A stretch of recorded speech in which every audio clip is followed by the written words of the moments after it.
এই দেশের অর্থ সম্পদ মেরে আপনারা বিভিন্ন জায়গায় পালিয়ে যাবেন আর আমাদের দেশকে ঝুলিতে পরিণত করে রাখবেন, এটা হবে না। যারা ক্ষমতা আসবেন, ক্ষমতা চিরস্থায়ী নয়। যারা ক্ষমতা আসবেন অনেক চিন্তা ভাবনা করে নেতৃত্ব দিবেন। যারা খ্যাতমতে আসতে চায় খ্যাতমতের চিন্তা ভাবনা করে আসবেন যে আমি এমপি হব, খ্যাতমত করব, আমি চেয়ারম্যান হব, খ্যাতমত করব, জনগণের আমি খ্যাতমত করব। জনগণ মহান মালিকের, জনগণ সৃষ্টি খেদমত করতে পারলেই আপনি মানুষ, আপনি মোমেন, আপনার জন্য আত্মার মুক্তি আছে, ছাড়া মুক্তি হবে না। এবং আপনাকে একজন শায়েখের কাছে, একজন ওস্তাদ পীর মুর্শিদের কাছে আত্মসমর্পণ করতে হবে এবং জান ও মাল দিয়ে খেদমত করতে পারলেই আমাদের জীবন জিন্দগি সার্থক হবে, এই আসা যাওয়া সার্থক হবে। আসলাম আর এই যে এদিক সেদিক করে গেলাম, এটা চলবে না। এটা আল্লাহ রসুল কোনো সাহাবীদেরকে শিক্ষা দেন নাই। আর সাহাবী কেন বলেছেন, কেন তারা মোবাইলটা আজকে আমরা এমন একটা পর্যায়ে পৌঁছে গেছি, আমাদের যদি মোবাইল হারাই যায়, এই মোবাইলটা আমি আর রিটার্ন পাই না, মেরে দিয়েছে, ঘর পর্যন্ত চোর ঢুকে যায়। তাহলে কি আল্লাহ রসুলের শিক্ষা থেকে আমরা সালাম দেই না, আমরা ময়মুরব্বীদেরকে মানি না, আমরা শিক্ষকদেরকে ধোলাই দেই, শিক্ষকদেরকে মারধর করি, হুজুরদেরকে অসম্মান করি, বেয়াদবি করি, বেয়াদবের মতো কথাবার্তা আলোচনা করি। মানুষ এগুলো মানুষ এখন ট্রেডিশনাল যুগে 2025 সাল, এই আধুনিক যুগে যদি আসার পর, এই আধুনিক যুগে যদি এসেও যদি আমরা যদি শয়তানের মতো আচরণ করি, তাহলে ওই আইয়ামে জাহেলিয়াতের যুগই ভালো ছিল। বুঝতে পারছেন? অশিক্ষিত মানুষ ঝগড়াঝাটি করে না বেশিরভাগ। দেখেন বর্তমান জামানায় দেখতেছি ইউনিভার্সিটির ছাত্ররাই মারামারি, ধরাধরি, হানানি, কাটাকাটি, বেফাস কথাবার্তা বলতেছে। বেফাস কি কথাবার্তা বলে, কিন্তু রিক্সাওয়ালা শ্রমিকেরা কি মারামারি করে নাকি? তারা যদিও কিছু লাগে গাড়ি রাস্তায় চলাফেরা করলে গাড়িতে কি লাগে, কিন্তু তারা অটোর মধ্যে যা ভাই যা হয়েছে যান ভাই, আর কথা বলে না, তারা মানে। কিন্তু আজকে যারা ছাত্ররা, যারা নেতৃত্বে রয়েছে, প্রত্যেকে ইউনিভার্সিটির ছাত্ররা কেউ কাউকে মানে না, এবং কারে কীভাবে কোন প্ল্যানে মারতে হবে সেইগুলো চিন্তা ভাবনা করতেছে। এগুলো কি আমরা কোন ইসলামের অনুসারী, কোন নবীর উম্মত আমরা? আপনাদের এই ছোট্ট স্পেস থেকে এই প্রশ্নগুলো আপনাদের মাঝে শুনেছিলাম। আমরা কিগুলো কি ভালো করতেছি নাকি খারাপ করতেছি, নাকি ভবিষ্যতে কি আপনাদের থেকে কি শিখবে আমাদের অলপ পর্যন্ত ভবিষ্যৎ প্রজন্ম কি এগুলো শিখবে? হানাহানি, কাটাকাটি, মারামারি, রক্তপাত এগুলো শিখবে না। এগুলোর থেকে আপনারা বেরিয়ে আসুন। আলেম সমাজদেরকে আমরা ইজ্জত সম্মান করি, পীর মুর্শিদকে আমরা ইজ্জত সম্মান করি। আজকের আলেম সমাজে ইজ্জত সম্মান কে দিয়েছেন? আল্লাহ রসুল দিয়েছেন। আল্লাহ রসুল যদি না বলতেন যে আমার কোনো আল থাকবে না, নায়েবে রসুল থাকবে না, তাহলে কেউই এই মসজিদের ইমাম, খতিব, পীর মুর্শিদ কাউকেই কেউ মানতো? ইজ্জত সম্মান করতো? টাকা পয়সা দিত? দান খরচ দিত নাকি? শুধু আমার নবীজি বলে গেছেন বিদায় মানুষ এই দিন ধর্মের জন্য দান করে।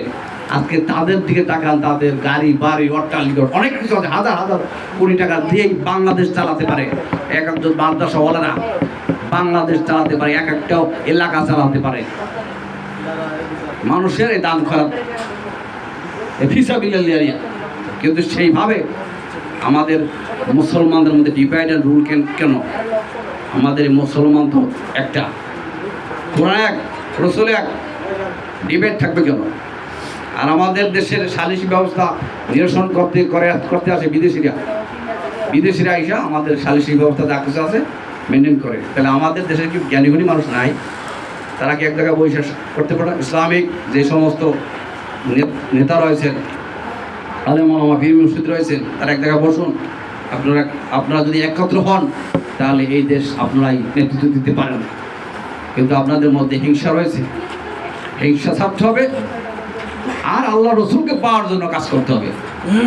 মানুষকে গুলি করিয়া আরেকজনের উপর অপবাদ দিয়ে সেটার উপরে আপনি পারবে, আপনি নির্বাচিত হবেন, ক্ষমতা আসবেন, এগুলো আল্লাহ রসুল শিক্ষা দেন না, সাহাবীরা শিক্ষা দেন, তাবিরা শিক্ষা দেন নাই।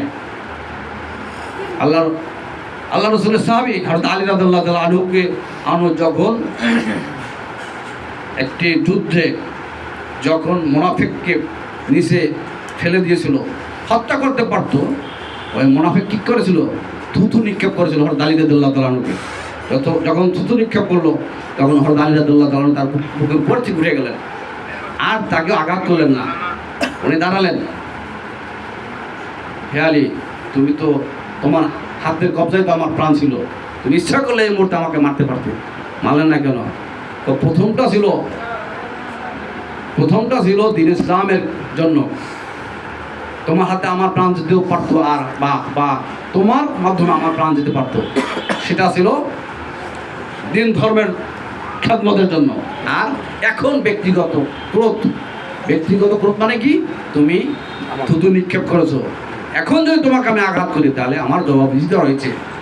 শিখুন, দেখুন আল্লাহর সাহাবী, দেখুন আল্লাহ রাসূল কত উদার ছিলেন, আর তার শিষ্যরাও কি উদার ছিলেন। এই উদারতা, এই মানবিক ভালোবাসা, মহব্বত, এইগুলো শিক্ষা দিয়ে গেছেন আমাদের ওস্তাদ গুরুজনরা। আজকে যার আলোচনা তিনি আমাদের মা জননী ফুলমালা রহমাতুল্লাহ আমাদেরকে শিক্ষা দিয়ে গেছেন। মিথ্যা বলবে না, সত্যভাবে চলবে, ঝড় তুফান যাই আসুক সে ভালোভাবে চলবে, একদিন উঠে যাবে।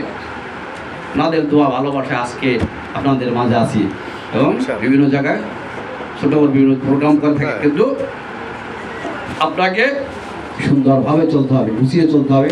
আজকে যারা সামনে ইয়াং জেনারেশন, সামনে যারা জেনারেশন, আমাদের কি শিক্ষা নেবে? হানাহানি, কাটাকাটি, রক্তপাত, এটা কোনো ধর্মে নাই, কোনো ধর্মের ভিতরেই এটা নেই। সকল ধর্মের ভিত্তি হলো সত্য, ন্যায়, নিষ্ঠা, ভালোবাসা, প্রেম, মহব্বত। প্রেমের মাধ্যমে, মামেলার মাধ্যমে আল্লাহ রসুল সকলকে ডাকছে। মদিনা সনদের আলোকে মসজিদে নববীতে এখন মুসলমানের মসজিদে অন্য কোনো ধর্মের মানুষ আসতে পারে না, অথচ আল্লাহ রসুলের যুগে, নবীজির যুগে মসজিদে নববীতে সকল ধর্মের মানুষ আসতো এবং সালিশি ব্যবস্থা করে দিতেন, নিরসন করে দিতেন, সকল সমস্যার সমাধান করে দিতেন। প্রত্যেক গোত্রের নেতাকে ডাক দিতেন, এরপরে এর দায়িত্ব দিয়ে দিত, আপনি এটা নিরসন করে দেবেন। সে তার নেতৃত্বে দুজনের শরীফ ভাই আর শাহজাহান ভাই পুরো দায়িত্ব দিত। আল্লাহ রসুল মসজিদে নববীতে সম্মুখে থাকতেন, দুইজনের মাধ্যমে মীমাংসা করে দিতে বলেন সুবহানাল্লাহ। এখন আমাদের মসজিদে অন্য কোনো ধরনের মুসলমান আসতে পারে না কেন? অন্য কোনো ধর্মের লোক আসতে পারে না। আমরা কি শিক্ষা নিয়েছি?